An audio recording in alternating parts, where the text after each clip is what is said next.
Good morning, students. Today we'll study the lecture 4 of Unit 3 BEEE, and the topic is transformers. So, transformer is a very important device as far as electrical transmission, distribution, and utilization is concerned. So, the basic definition of transformer is it is a static device or static machine which can increase or decrease AC voltage from one circuit to another circuit. And while this transmission, the frequency of the power has been kept constant. So the transformer is very important device and it has created a revolution in the field of AC transmission. So the application of transformer, as you can see this diagram, this power system consists of four parts: generation, transmission, distribution and utilization of electrical energy. So we have two types of transformer which which can step up or step down the voltages. The kind of voltage which has been given low voltage and it has converted it into high voltage is known as step up transformer, and the other type of transformer is step down transformer, in which इसमें जब हम input में high voltage देते हैं तो output में low voltage हमको देता है. तो दो टाइप के ट्रांसफार्मर हमारे हो गए, स्टेप अप ट्रांसफार्मर और स्टेप डाउन ट्रांसफार्मर. तो आप ये दोनों ट्रांसफार्मर पावर सिस्टम में यूज़ कहाँ होते हैं?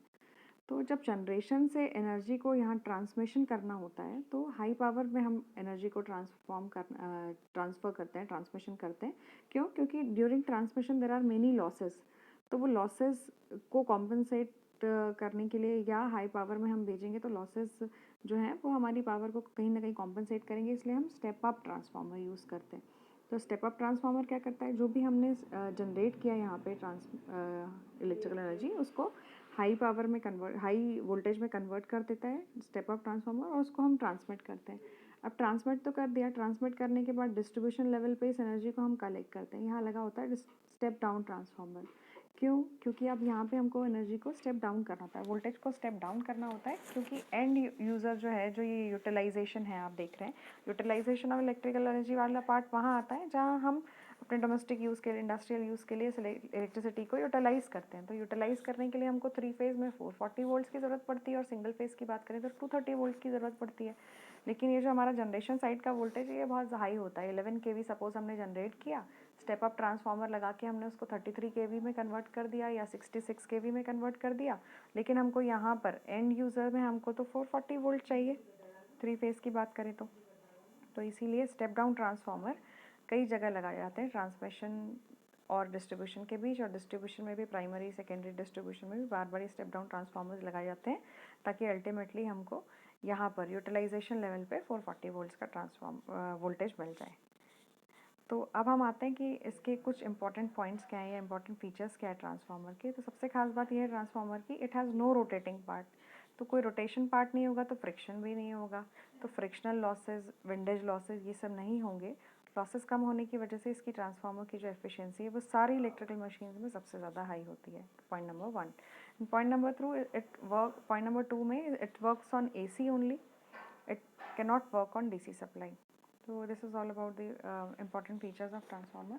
Now comes with the construction of transformer. So basically there are 4 types of transformer as shown in this diagram. Construction of transformer has 4 main parts. Number 1 is magnetic circuit, number 2 is electrical circuit, number 3 is dielectric circuit, and number 4 is tank and accessories.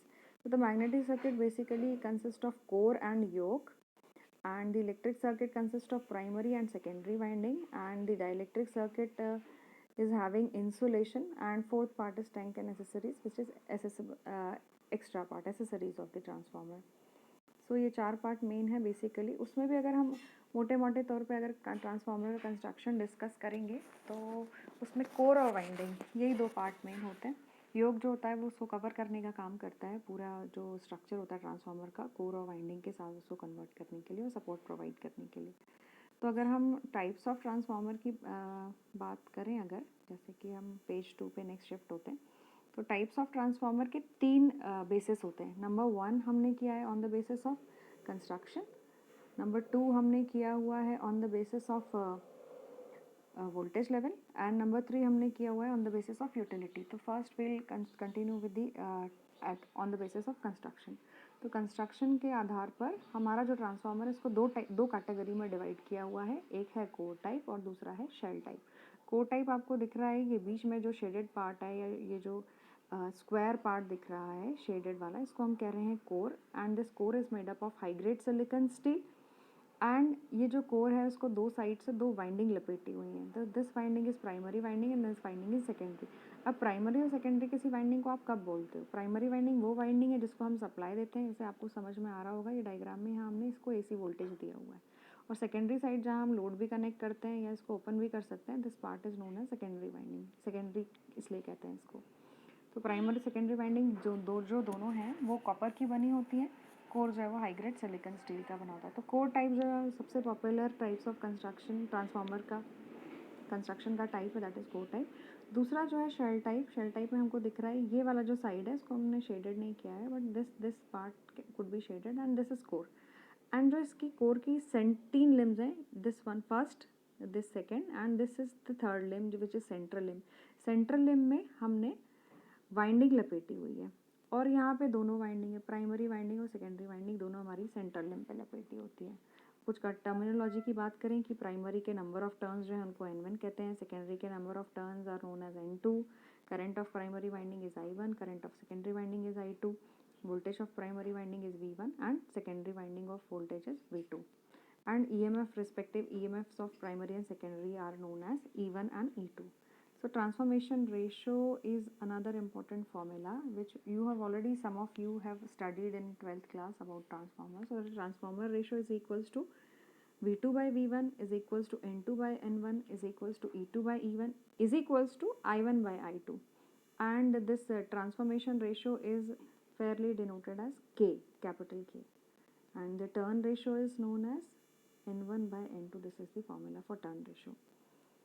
So you can write, when forming the notes, you can write the transformer ratio as K and the turn ratio as N1 by N2. Now this first part of types of construction has been discussed. Now comes to the second part, on the basis of voltage level. On the basis of voltage level we have two types of transformer, step up transformer and step down transformer. As I have already discussed that in step up transformer हम low voltage देते हैं, high voltage secondary side से लेते हैं, और step down transformer में हम primary में लो वोल्टेज देते हैं और सेकेंडरी प्राइमरी में हाई वोल्टेज देते हैं, सेकेंडरी साइड से लोअर वोल्टेज लेते हैं। तो यहाँ पे हमने मेंशन भी किया हुआ है, in step up transformer V1 is less than V2 and N1 is less than N2। Similarly number of turns जो है प्राइमरी के वो भी कम होंगे सेकेंडरी के टर्न से। And in step down transformer V1 is greater than V2 and N1 is greater than N2. And third is on the basis of utility. On the basis of utility we have two types of transformer, power transformer and distribution transformer. So power transformer is basically used on the generation side and distribution transformer has been used in distribution side. अब ये दो चीज़ें हमारी discuss हो गई हैं। अब third part है working principle of transformer. This is very very important. The transformer's working principle is based on mutual induction, which is based on Faraday's law of electromagnetic induction. हमको जैसे कि इस डायग्राम में दिख रहा है, this diagram is showing core and winding as well. V1 हमको दिख रहा है कि हमने इसमें सप्लाई वाइंडिंग में V1 दिया हुआ है, यहाँ पर I1 करंट फ्लो हो रही है, यहाँ पर प्राइमरी साइड से लिंक किया हुआ EMF E1 मेंशनड है, यहाँ पर सेकेंडरी साइड से मेंशन किया हुआ E2 EMF मेंशन है, ये फ्लक्स फाई है, I2 and V2 are there also. तो यहाँ ट्रांसफार्मर का मेन फीचर ये है कि कोर और वाइंडिंग आपस में इलेक्ट्रिकली कनेक्टेड नहीं रहते हैं, दे आर कनेक्टेड मैग्नेटिकली। ये बहुत इंपॉर्टेंट पॉइंट है। हमारा कोर और वाइंडिंग आपस में एक इंसुलेशन से सेपरेटेड रहता है, इसलिए हम कहते हैं कि हमारा जो मैग्नेटिक म्यूचुअल इंडक्शन वाला प्रिंसिपल है उसी के बेसिस पे हमारे ट्रांसफार्मर के प्राइमरी वाइंडिंग से सेकेंडरी वाइंडिंग में वोल्टेज ट्रांसमिट होता है, अप और डाउन भी होता है, but it is connected magnetically not electrically.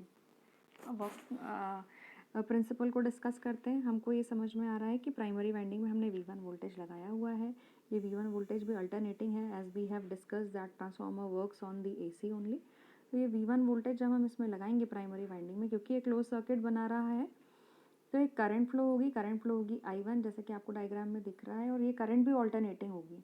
And हमको मालूम है कि ईएमएफ कब डेवलप होता है, जब चेंजिंग फ्लक्स से हमारा कंडक्टर वाइंडिंग एसोसिएटेड है. This is the formula for E1. E1 is equals to minus N D phi by D T. ये जो फ्लक्स डेवलप हुआ, ये फ्लक्स पूरे कोर में लिंक करता है. जब ये वाला पार्ट प्राइमरी वाइंडिंग से लिंक करता है तो प्राइमरी में एक ईएमएफ डेवलप करता है E1, जिसका फॉर्मूला है minus N one D phi by D T. And जब ये वाला फ्लक्स फाई जो है वो सेकेंडरी से लिंक करता है तो सेकेंडरी में एक ईएमएफ डेवलप करता है E2, जिसका फॉर्मूला है E2 is equals to minus N two D phi by D T. मतलब E1 और E2 डिपेंड करते हैं नंबर ऑफ टर्न्स के ऊपर, नंबर ऑफ टर्न्स के ऊपर डिपेंड करते हैं. इसीलिए हमने यहाँ पर लिखा हुआ है स्टेप अप ट्रांसफार्मर में जहाँ पे नंबर ऑफ टर्न्स ज़्यादा होंगे वहाँ पे वोल्टेज ज़्यादा होगा स्टेप अप ट्रांसफार्मर में, और स्टेप डाउन ट्रांसफार्मर में जहाँ पर नंबर ऑफ टर्न्स कम होंगे हमको दिख रहा है वहाँ पे वोल्टेज भी कम होगा. तो यहाँ ये बात ऐसे रिलेट होती है. तो अब हम वापस आ जाते हैं यहाँ पर कि हम फिर से इसको डिस्कस करते हैं कि जैसे ही हमने प्राइमरी वाइंडिंग में सप्लाई दिया उसकी वजह से प्राइमरी वाइंडिंग में एक करंट फ्लो हुआ I1, उसकी वजह से एक फ्लक्स डेवलप हुआ, वो फ्लक्स पूरे कोर से लिंक हुआ. ये फ्लक्स जब E1 से लिंक हुआ तो उसने एक ईएमएफ डेवलप किया E1, और जब ये वाला फ्लक्स E2 से या सेकेंडरी साइड से लिंक हुआ तो इसने एक ईएमएफ डेवलप किया E2, और इसी E2 की वजह से यहाँ पे सेकेंडरी साइड में वोल्टेज डेवलप हुआ. अब ये वोल्टेज अप है या डाउन है एज़ कम्पेयर टू प्राइमरी, ये डिपेंड करेगा आपके टाइप ऑफ ट्रांसफार्मर में कि ये ट्रांसफार्मर स्टेप अप है या स्टेप डाउन ट्रांसफार्मर है. अब हम बात करते हैं कि ये करंट, सेकेंडरी करंट, अगर हम सेकेंडरी साइड को लोड से कनेक्ट कर देते हैं तो सेकेंडरी का सर्किट भी कंप्लीट हो जाएगा और यहाँ से एक करंट I2 डेवलप होगी. So this is about the working principle of transformer. Hence, we can say that the voltage has been transferred from primary winding to secondary winding without electrical connection.